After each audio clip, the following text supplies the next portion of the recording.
Dans le petit village de Châtaigne-sur-Bois, un phénomène étrange perturbait le sommeil des habitants depuis des semaines. Chaque nuit, à 3h26 exactement, un hurlement déchirant résonnait à travers les rues désertes, glaçant le sang de quiconque l'entendait. Les gens murmuraient que c'était l'œuvre d'une créature surnaturelle, une entité maléfique qui hantait les lieux depuis des générations. Les rues étaient désormais désertes une fois la nuit tombée, chaque habitant terrifié à l'idée d'être confronté à l'horreur indicible qui se cachait dans l'obscurité. Les volets étaient soigneusement clos, les portes verrouillées, mais rien ne semblait pouvoir protéger les villageois de la terreur qui les guettait. Ce soir-là, alors que l'horloge de l'église sonnait 3 heures du matin, un silence pesant s'abattit sur Châtaigne-sur-Bois. Les cœurs battaient fort, les souffles se faisaient courts, chacun retenant son souffle en attendant l'inévitable. Soudain, à 3h26 pile, un hurlement déchirant résonna dans l'air glacial de la nuit. Les fenêtres vibrèrent, les chiens se mirent à hurler, et une aura de terreur s'étendit sur le village endormi. Les plus téméraires osèrent jeter un coup d'œil à travers leurs volets, mais ne virent que l'obscurité oppressante qui régnait à l'extérieur. Personne ne savait d'où venait ce cri infernal, ni ce qu'il annonçait, mais tous savaient qu'il n'apportait rien de bon. Certains murmuraient que c'était le fantôme d'une jeune fille disparue il y a bien longtemps, d'autres évoquaient une malédiction jetée par un sorcier vengeur. Les semaines passèrent et le mystère du hurlement persistait. Les villageois vivaient dans la peur constante, guettant chaque nuit l'arrivée de l'entité malfaisante qui perturbait leur quiétude. Certains commencèrent à perdre la raison, hantés par les cris qui résonnaient inlassablement dans leurs rêves. Un soir, alors que la lune brillait d'un éclat sinistre dans le ciel étoilé, un étranger mystérieux fit son apparition à Châtaigne-sur-Bois. Vêtu de sombres habits, le visage dissimulé sous une capuche, il semblait porteur d'un lourd secret. Les villageois le regardaient passer avec méfiance, se demandant s'il était venu pour les sauver ou les condamner davantage. Au fil des jours, l'étranger s'immisça dans la vie de la communauté, posant des questions, écoutant les récits terrifiants des habitants et cherchant à percer le mystère du hurlement nocturne. Certains le soupçonnaient d'être lui-même à l'origine du mal qui les tourmentait, d'autres voyaient en lui le seul espoir de mettre fin à cette malédiction qui pesait sur Chata. Alors que la nuit tombait sur le petit village, une étrange brume commença à s'élever de la forêt environnante.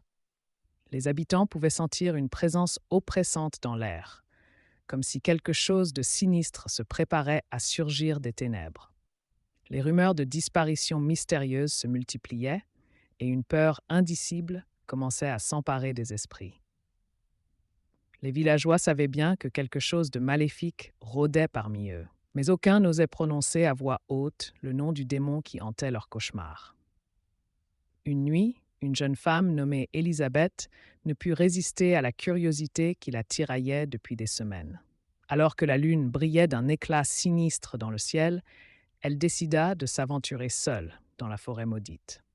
Avec une lampe à la main, elle s'enfonça dans les profondeurs des bois sombres, ignorant les avertissements des anciens. Plus elle avançait, plus l'atmosphère devenait pesante. Des bruits étranges résonnaient entre les arbres tordus et des ombres mouvantes semblaient la suivre à chaque pas. Élisabeth sentit la peur l'envahir, mais sa détermination était plus forte que tout. Elle était prête à affronter l'horreur pour découvrir la vérité. Soudain, un hurlement déchirant déchira le silence de la nuit, glaçant le sang de la jeune femme. Elle accéléra le pas, son cœur tambourinant dans sa poitrine. Une lueur rougeoyante apparut devant elle, et bientôt, elle se retrouva face à face avec la silhouette démoniaque qu'elle avait tant redoutée. L'être se dressait devant elle, immense et terrifiant, ses yeux flamboyants la fixant avec une intensité malsaine. Élisabeth sentit la terreur la paralyser, mais au fond d'elle-même, une étincelle de courage s'alluma. Elle tint sa lampe plus haut, défiant la créature des ténèbres qui se dressait sur son chemin. Alors que le démon s'apprêtait à fondre sur elle, Élisabeth ferma les yeux et invoqua toutes les forces de lumière qui résidaient en elle.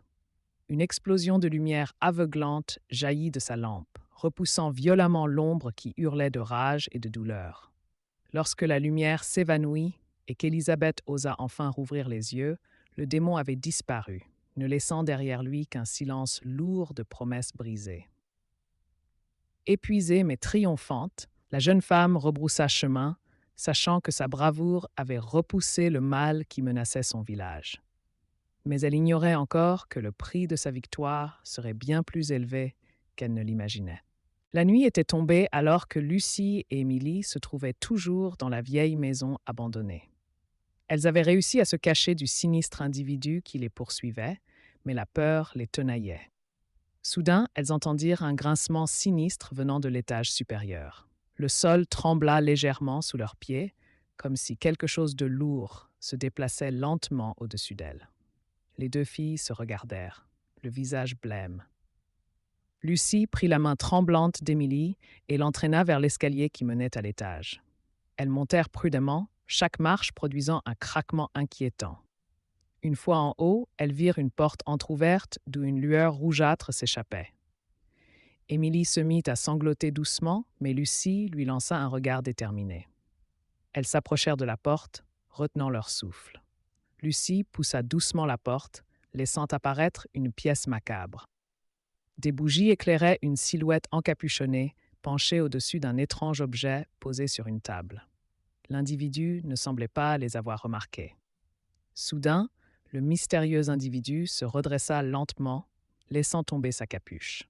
Le visage déformé par une expression de folie pure se tourna dans leur direction. Lucie et Émilie poussèrent un cri d'horreur en reconnaissant les traits déformés de Monsieur Dupont, l'ancien propriétaire de la maison. Ses yeux brillaient d'une lueur démoniaque alors qu'il s'avançait lentement vers elles, un couteau ensanglanté à la main. Prises de panique, les deux filles tentèrent de faire volte-face pour fuir, mais la porte se referma violemment derrière elles. Elles réalisèrent avec terreur qu'elles étaient prisonnières de cette pièce lugubre, avec le meurtrier qui les fixait d'un regard impitoyable.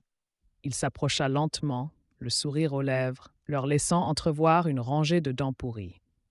Émilie sentit ses forces l'abandonner, alors que Lucie tentait de trouver une issue, une solution pour les sauver.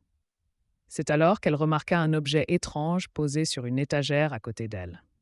C'était un vieux livre poussiéreux, avec des symboles étranges gravés sur la couverture. Une idée lui vint soudain à l'esprit. Serrant le livre contre sa poitrine, Lucie se mit à réciter à voix haute les mots étranges qui y étaient inscrits. Une lumière aveuglante emplit soudain la pièce, faisant hurler de rage Monsieur Dupont. Des ombres tournoyantes apparurent autour de lui, l'entraînant vers un portail dimensionnel qui s'était ouvert au milieu de la pièce. Effrayées mais déterminées, Lucie et Émilie franchirent le portail au moment où il se refermait, les ramenant à l'extérieur de la maison maudite. Elles,